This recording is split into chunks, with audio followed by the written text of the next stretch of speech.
Samantala, tiniyak ng Agriculture Department na tinutugunan na ang reklamo ng ilang rice dealer tungkol sa epekto ng bentahan sa merkado ng 20 pesos kada kilong bigas. Ayon kay Agriculture Spokesperson, Assistant Secretary Arnel de Mesa, nagbababa na ng presyo ang rice dealers na nagpapakitang epektibo ang programa. Sa harap nito ay pinag-aaralan na rin ang kagawaran kung nakakaapekto ito sa presyo ng iba pang klase ng bigas, pati na rin ang farm gate price. Samantala, abot na sa 34 ang Kadiwa Center na nagbebenta ng 20 pesos per kilong NFA rice sa ilang lugar sa Metro Manila, Cavite, Laguna, Rizal at Bulacan.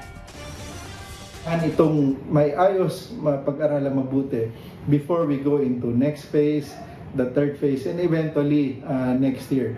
Ganun ang strategy ni Secretary.